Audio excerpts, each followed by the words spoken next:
Hi, I'm Edwin Samuelson, and welcome to the CineFiles, your weekly film fix. Today, I'm joined by Eric Cohen, and to his left, our special guest host, Mr. Jeff Galashaw, host of Unfinished Business. Jeff, now let's talk about it. Before we get into our show, let's talk a little bit about Unfinished Business for people to, tell everybody about what you do with Unfinished Business. I want to give you a little props here. Okay, Unfinished Business is about.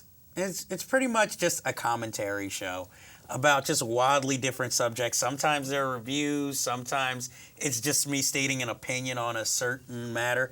Sometimes it's just, recounting what films I've seen recently. But the whole thing I like about it is that you can never tell what I'm going to talk about, because I could talk about something wildly different in the middle, because let's take a recent episode I filmed. It's supposed to be talking about the It Girl phenomenon, and somehow went into a pretty stalkery tirade about how much I like Jennifer Connelly. Hi there. You got a restraining order against you? No, that's because of Eric's clever editing. Thank you, Mr. Cohen. Well, the reason I'm bringing this up too is that Jeff is, Jeff is here today filling in for Mike Foltz, who we want to congratulate on the birth of his newborn baby. Absolutely. Yes. Mike is a Mr. Big Strider. Papa, and the baby is doing fine. In fact, I heard he's already has chest hair and a gold chain, so he's ready. Heaven forbid. Yes. Heaven Anyways, forbid. what's the topic? This is a show that I really want to talk about because I believe there's a problem with America today, people, and that problem is something called Twilight. Yes, Twilight. It's a piece of shit movie that has made billions of dollars. So have you seen Twilight? I've seen a few moments of Twilight. I literally wanted to kill myself because it reminds me of a horror version of Sweet Valley High. I do not need to. I do not need to see this crap. Well, unfortunately, I have seen all of the movies. No. Unfortunately, I stand by my thing of my saying that I will see a bad movie so I can badmouth it properly and tell you exactly what's wrong with the film. I saw half of the first Twilight film, and I just could not sit through it. My girlfriend wanted to see it. She wanted to see it. Sometimes she just wants to see a popcorn movie, and that's her idea of a popcorn film. We both sat through the half of it, and we could not watch another second. This we is couldn't do it. It's absolute crap. They're horrible. Couldn't do it. I just have a question for anybody out there. How do you make a bloodless vampire film? Because most of them are bloodless. Even when they fight the werewolves, instead of let's say being ripped apart. I understand you need PG-13 standards, but they turn to stone. It's not. But the film isn't made for you or I. The film is made for teenage girls. I understand that, but it's and just maybe going by the adult rules. women who there need should their be some romance blood. fix. I don't know, an occasional guy It's who like might the be in Paul that kind Thomas of thing, Anderson but- movie. There will be blood. There should Because be for blood. us, we have true blood. Girls, young girls out there, if you want to see male hunky guys, I watch it. I'm going to say this. Girls, if you want to see male hunky guys, go buy an issue of Playgirl magazine. Don't spend $13 to see a piece of shit movie and buy a book and then the posters. Well, I'm not going to defend Twilight, but it's the whole not romance. for us. This is not for us. It's not for us. It's not for real film fans. It's okay, and clearly the box office. Anyway, therefore, the name of this show today is called Twilight Sucks, and we're going to talk about some real good vampire films. These are going to be modern-day vampire films because a lot of people out there are going to go, why didn't you talk about the Dracula? Or why didn't you talk about this one, Nosferatu? The Dracula? The Dracula. Yeah, why didn't you talk about the Dracula? Why didn't you talk about Dracula? It's a sequel to the Mac. The Dracula bitch. Or Dracula Sucks, which is a porno movie with John Holmes. Or basically whatever. vampire films that came out during the 80s and beyond. So anything less than this. So no Blackula, no Count Yorga, no, Hammer films, or just discussing modern vampire films made within the last 20 or so years, 25 years. All right, well, let's. Which film should we start out with? Let's start off with the earliest one. Well, would that be Lost Boys? No, is Fright Night before Lost Boys? I think Fright Night is before. Really? Okay. Okay, well, I am going to go on record. Fright Night.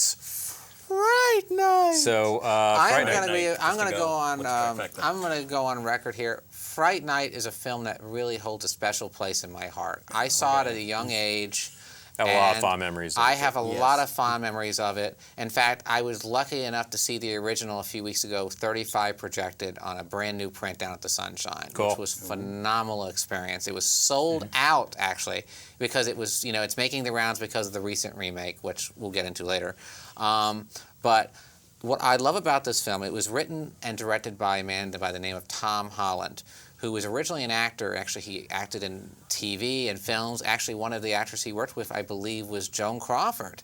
But he didn't do too well as an actor, so he became a screenwriter, and he wrote a lot of scripts. In fact, one of his scripts, he wrote a script for Psycho 2, which is actually Very underrated movie. a very underrated movie Not and a that bad. very smart script. A very clever movie. And then he also wrote another film which bears that has a lot of H.P.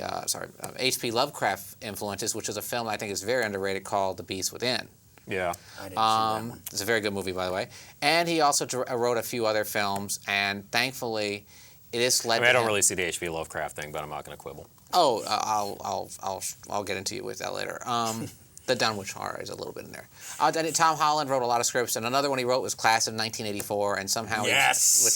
which, of course, and believe it or not, that actually stars Roddy McDowall in there, who would actually appear later in this film. Exactly. So let's talk about Fright Night. Fright Night, yeah. Yes, let's talk about Fright Night. First of all, Fright Night. I have quite Go a ahead. few opinions on Wow, this he's film. on fire. Look at this. I love this film.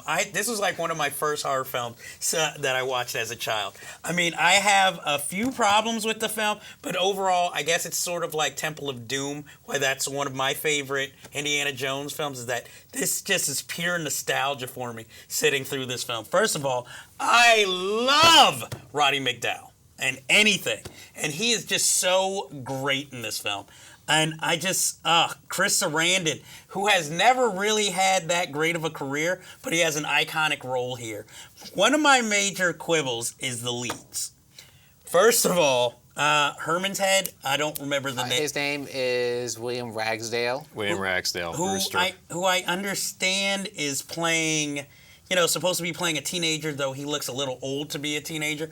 But he has the highest voice of a lead I think I've ever heard in my life. I think he's actually pretty good in the movie because I he's just didn't bland. like him. I think he's fun. He's just he just is like a regular average guy, and I think that works But very it's, well with the it's film. like, okay, but you're going from, I'm trying to have sex with my girlfriend.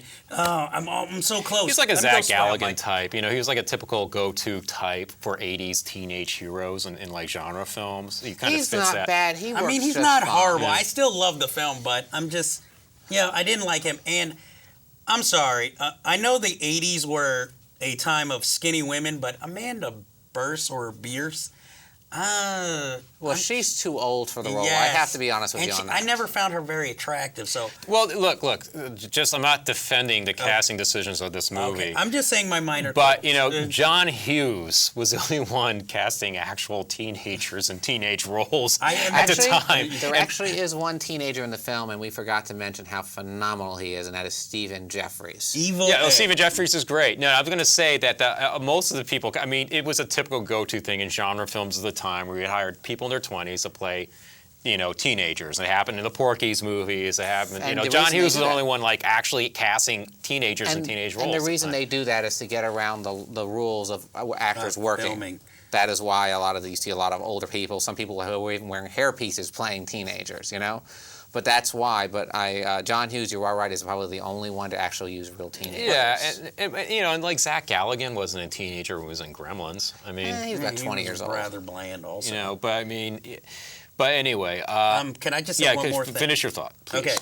And then you The guys new. feel free to talk after that. The new Jeff. One of the things that has to be noted are the special effects in this film. They are phenomenal. First of all, I'm sure it's been done before and after, but one of the things I liked about this film, it showed vampires as unattractive when they make the full transformation. Because I've never seen a vampire's mouth go as wide as in some of the transformations here. And one of the things that also, this is a minor spoiler, when Evil Ed is turned into the vampire and he just gets killed, he never really even got a chance to enjoy being a vampire.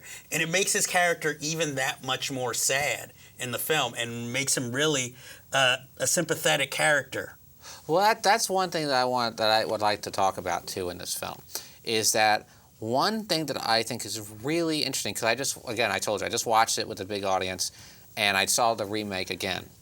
Now, as you remember, Chris Sarandon has a daytime protector in the movie, which unfortunately is jettisoned from the remake. It's like his minion. But the thing about it is that there's a huge gay subtext in this movie. And as you know, Stephen Jeffries, who I think was a phenomenal actor. I mean, he reminded me of a young Jack Nicholson, his demeanor and everything. Unfortunately, went on to do gay porno. And Amanda Beers came out as a lesbian. Of course, everyone knew that, Roddy McDowall was gay. But the thing is that the gay subtext in the Chris Sarandon character with the Evil Ed, where, Evil Ed is very scared of this character, and he takes him and trusts him, says, come with me and you will not be made fun of anymore. It's very easy to see that. And I think that plays a very strong part in the film. And sadly, that's not in the remake. But in the remake, he kind of tries to seduce him the same way. But it doesn't. You get made fun of, all that stuff. But it doesn't work as well. It's a different. I agree with you on that. I do understand what you're saying. But I was going to say my 2 cents on Fright Night is that the '80s were a banner era for great, creative, subversive takes on classic horror movies themes. You had The Howling, American Werewolf in London. You had Stuart Gordon stuff like Reanimator, From Beyond, Return of the Living Dead. You had all this stuff coming out that was just really, it was just a great era for horror. Evil Dead 2. And my feelings about Fright Night is that it really benefited from all that was going on. And while I wouldn't hold it up to films like Evil Dead 2, or even Reanimator, or things like that, it is just a purely enjoyable film. It's just entertaining from beginning to end. I was going to say that I don't know if we're going to get into any details about the remake. I think the remake absolutely jettisons any eroticism that was in the original film. It's a very sexy film. Yes, I agree Fright completely. Night, the original one. Okay. Joel Schumacher's The Lost Boys, which was originally a Richard Donner production. Well, it is a Richard Donner production. He was originally supposed to direct it, and the whole concept was in fact, I think the Lost Boys, if you remember, are actually from Peter Pan. Exactly. Never growing old and living forever. So they decided to turn this into a vampire type film, and in fact, it could be The Vampires Meet the Goonies, because you got Corey Feldman in it, and you got all these Corey Haim. He wasn't in the Goonies. Hey, don't diss Corey Haim. No. He wasn't in the Goonies, but okay. Both Corys. The two Corys. The two Corys. In fact, I believe you also have what's his name was in Bill and Ted's Excellent Adventure. Alex Winter. Billy Zane. When he had hair. Billy Zane and that's right. Billy Zane. Billy Zane is in it, and Kiefer Sutherland's early role for him. Right. Kick-ass. Let's and of course, one thing that I think was very interesting is young Jason Patric. Did we mention Jason? Oh, Jason Patric with hair and Jamie Gertz. Right. With hair. Yeah. Well, what's so funny is that when you hear the name Joel Schumacher at that time, he just did a few films. One of them was The Incredible Shrinking Woman, which is pretty fucking bad, and then he did St. Elmo's Fire, which is pretty bad. But it was it fell in line with what was popular at the time. The Brat Pack. He said his goal was to make an MTV vampire film, and he does. He did do it. I think he upped it with the fashion, because I don't think Richard Donner would have had them have their ears pierced, for instance, or the feathered hair. And I know I can really say I don't think he would have had a Rob Lowe poster in Corey Haim's room either. Well, the poster that got me kind of is the very gay George Michael Faith poster in Corey Haim's room with his hand down his pants like this without the shirt. I noticed the Rob Lowe. I didn't notice that. Oh yeah, it's pretty fun. But what's also funny is that Kiefer Sutherland kind of looks like George Michael. Yes, he does actually. Well, look, Lost Boys. First off, I'm going to get on a little thing about Joel Schumacher.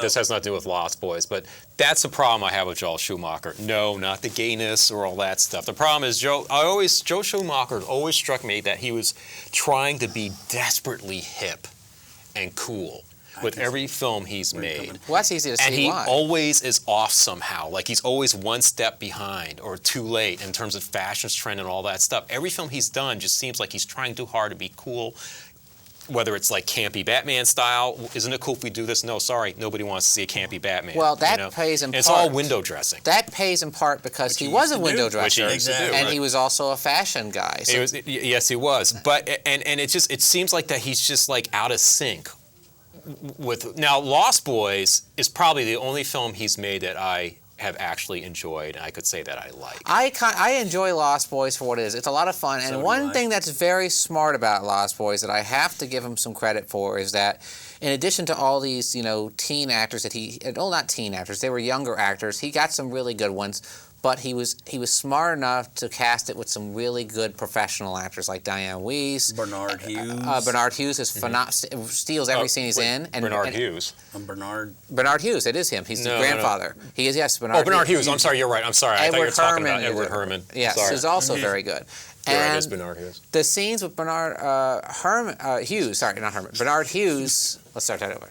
Bernard Hughes. The scenes with him are absolutely hysterical. There's this little wonderful monologue about the TV guide, The Windex. the Windex, and And a famous last line. Of the the famous film. last line. Santa Clara was always a nice place, except for all the damn vampires. Spoiler. Well, it's okay if you haven't seen that movie, And I also got one thing I thought was very clever is that, of course, now it's become cliche in every single fucking vampire movie was the water guns with the holy water, and they were using that to attack them. That was actually original back then. No one had done that, but now it's in every And I think it's the single first movie. time you see someone actually go into a comic book store to do research, that kind of thing, and that probably was the first film to do It's that. a very fun movie. I find it interesting, though, that really the one female vampire or half vampire we never see fully transform, yet we see Jason Patrick. We even see the little boy transform. Jamie Gertz never. You got a very good point on that. And there's also a Interesting. very big plot hole in that film, which always has driven me nuts. And I think you'll agree with me on this, Jeff. Okay. Remember how whenever they stab a vampire, he blows up in the dust and everything? What happens to Kiefer Sutherland when he gets impaled? But they say in the movie that every vampire goes out a different way. Well, they said supposedly that they were going to have him come back for a sequel, which I- never happened. Don't think the film warrants that much introspection, so we move on. It's a popcorn movie that's fun. It's a popcorn And movie. It's obviously fun. skip the It's- sequels. Yeah, and please skip the sequels. They are god awful. And it's one of those films that when Joe Schumacher made it, he was sort of in line with what was going on with trends and tastes, and it's very much of it its works. time. Whereas everything else he's done, it's like he's trying too hard to either be edgy or hippie or hip or campy or depending upon the like his movie 12 was awful. Oh God, I Absolutely awful. I will say of all the films, I will agree with you. This is probably his most enjoyable film from beginning to end. It's a lot of fun to watch. Most of his films are like guilty pleasures for me. Yeah, Not all. And again, like I said, the actors are very good, and they actually elevate the material somewhat. The two Coreys are a lot of fun. They have very good chemistry, regardless of what people say about their acting abilities. They're a lot of fun to watch. I've never had a problem with the two Coreys in their movies. Yes, I liked License to Drive. They were annoying in later films. Yes, they this were. is the one film where What's their first one? I think it's Joe Schumacher's best film. Really? Yes, I do. I do think it's his best film. I think Tigerland sucks. I Sorry. like Falling Down. I don't think it's better than Lost Boys. It has but some I problems, like, but I think it's like a Again, notable it's him trying to be edgy or topical, and he just misses it. And I'll recommend a film to you guys. I mean, unfortunately now he's become kind of like a hack for hire, but there is an interesting film he made called Blood Creek.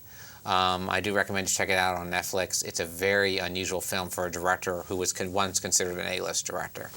All right, well, let's get on to the next film. And this is the film that I love, Fright Night, but this might be one of my favorite vampire films of all time. And in fact, it might be one of my favorite films of the 80s. And the person who directed it is now an Oscar-winning director. Mm-hmm. And I'm very happy to announce the film is Near Dark, which was directed by Catherine Bigelow. The ex-Mrs. Cameron. Mrs. X Jim Cameron. And one thing, because of her connection to Jim Cameron, she was lucky to get a lot of the cast from Aliens. And there's some excellent character actors in this film. Bill Paxton, Lance Henriksen. Who else? Jeanette Goldstein, who is, and of course we had Adrian Pastar, Right. who was later on in Twin Peaks. Oh, and of course the wonderful, very beautiful Jenny Lewis. Not Jenny Lewis. I'm Not sorry. Jenny Lewis. Sorry, not Jenny Lewis. It's the very beautiful Jenny Wright. And Jason Patrick's little brother. I don't remember his Joshua name. Miller, who is the most frightening-looking child I've ever seen in With my a life. mullet. He looked like a little wolf boy. And I want to make that clear. He's his half-brother, so Oh, thank God for sorry. that. Because, oh, God, that kid is frightening. I was going to say that Near Dark is like Lost Boys for grown-ups. It's a lost. Basically. You know what it is? It is, and it's also a Western. It's a Western. It's just Really towards the end, it becomes a Western. it's a very effective genre film in so many ways. And it's one of her best movies, actually, I think, as a director. I would say it's her second best film right after the Hurt Locker. I Right, really I think would it's say that those good. two films are neck and neck. Hurt Locker's a great movie. Yes, it is. Her other films tend to either verge on camp or it's almost brilliant. Like Strange Days is an almost brilliant vision of the I like it a future, lot. which has an ending that absolutely ruins the entire film. And for also, me. it's dated badly because of the Toll 2000 thing, but that's no fault of its own. But Near Dark, and let's not forget too, Tim Thomerson, who has a very small role, is very good.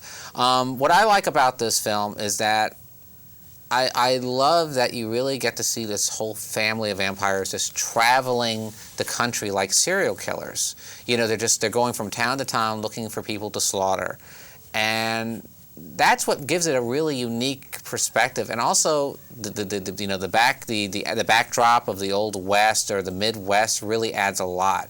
And it was written by Eric Red, who actually wrote some other films, and he wrote The Hitcher, which was another cult classic. But I don't know. There's just so much about this film. I love the Tangerine Dream score. The visuals are one of the things I remember, because I remember the scene in which he's hungry and Jenny Wright basically slices into her own wrist to feed him blood.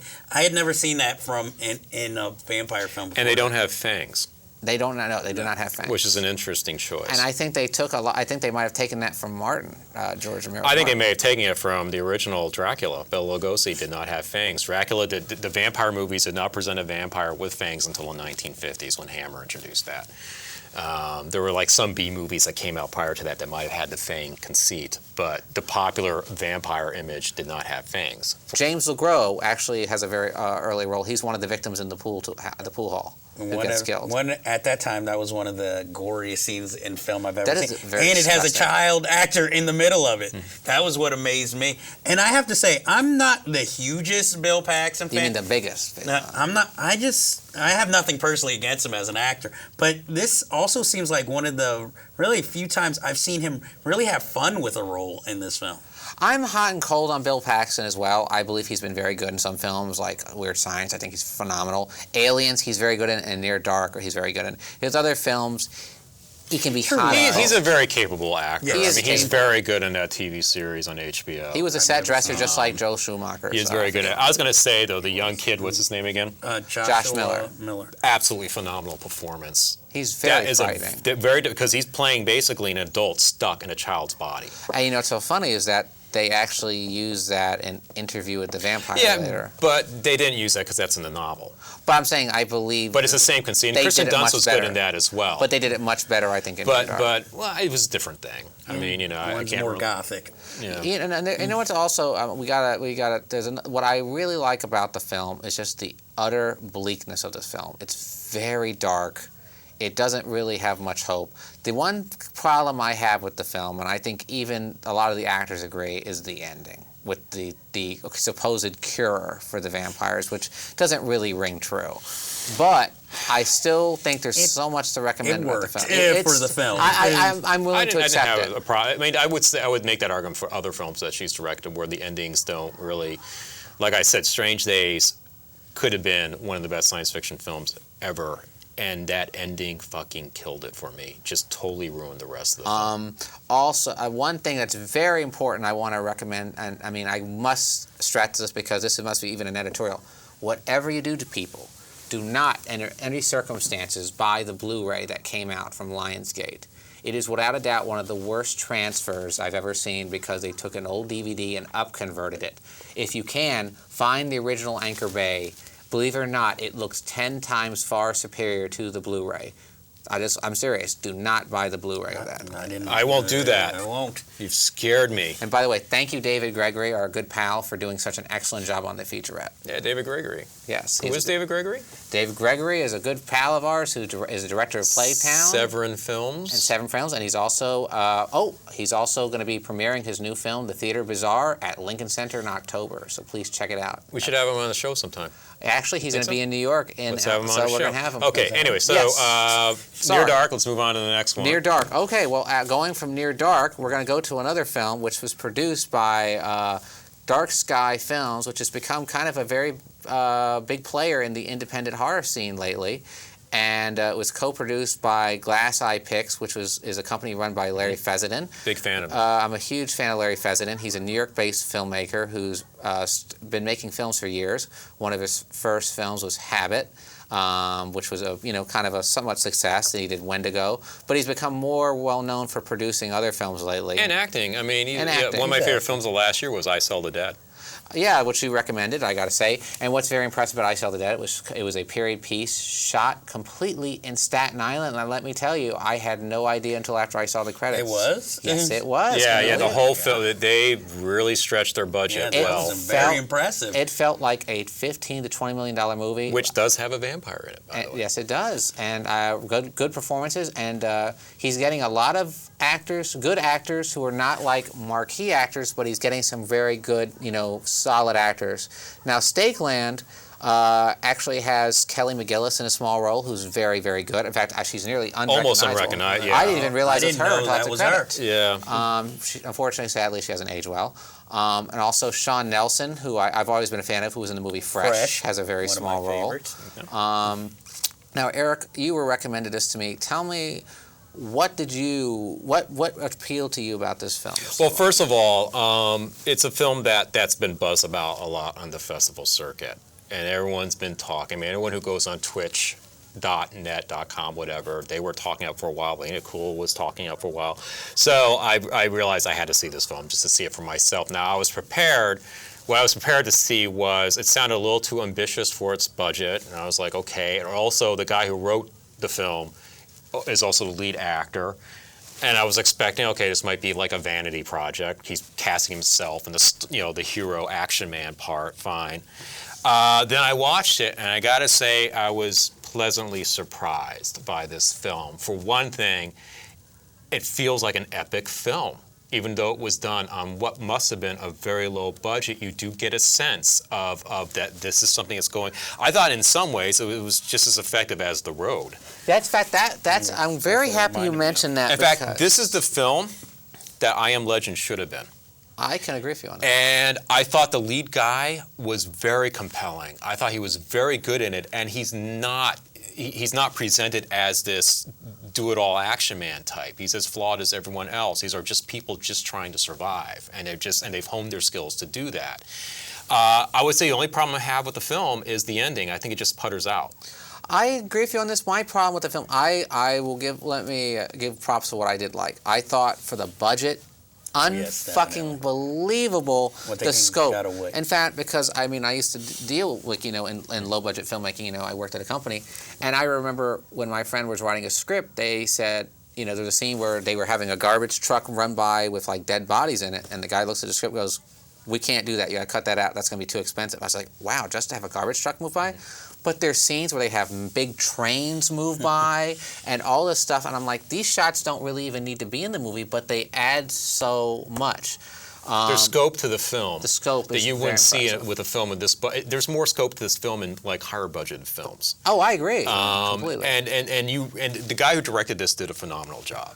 Hands down, a lot of promise to this guy. My only problem with the film was I thought some of the characterizations, like there's some characters who just appear and they really don't have much of a backstory, like Danielle Harris, who everyone will remember from Halloween 4. She's in as this pregnant girl, and she's in it for a while, and then she's gone. Sean Nelson, who I like as an actor, I think he's a very good actor. He just shows up this veteran of the war, and then he's gone. Well, I took that to be that's it's a transient society, and I just took it to be a part of that. And Danielle Harris' character, you're making it sound like she just shows up and disappears. She doesn't. No, she doesn't I would disappear. say the problem with the way that was scripted was like all of a sudden she's tagging along with them. I was like, okay, I must have missed something or blinked. Yeah, she's because just I in the didn't- car with them. Yeah, all of a sudden she's with them, but something I don't want to spoil it, but there is an importance to her character, and something happens to that character. I would say that the Michael Severus character. Michael Severus, who was in the Broadway production of Tommy, he played Tommy, and is currently in Fringe. He's playing one of the observers. He and I believe he was in the original TV series Fame too. He was a regular in that when he was younger. But he plays this character who's kind of like, runs a psychotic family that's just going out, taking women, raping them. You see it in all these like survivalist, post-apocalyptic type movies. He's sort of playing that. 28 Days Later. I thought he was a little too cliche. I thought his performance was a little too affected. I thought it was like out of place because everyone else was so naturalistic, and he seemed to be just a tad bit hammy to me. Yeah, And then what happens to him? Again, not spoiling anything. Let's just say I liked the wrap up a lot with his character. I did, but at the same time, it was like, where was that coming from? Because there was nothing to clue us in that was going to happen. Because the way they present vampires in this film is very interesting. They're very feral creatures. They're kind of like the rage virus victims in like 28 Days Later, but with fangs, and they're feral, and not very. Basically, they're zombies with fangs. That's how it's presented, but in a good way, not a bad way. When Michael Severus makes his reappearance as a vampire, somehow some new evolutionary thing happened that they didn't clue you into in the film. You're like, well, where the fuck did that come from? I still thought it was a nice surprise at the end because I was actually surprised at the end. I was like, whoa, I wasn't expecting that, but somehow it was able to work for me.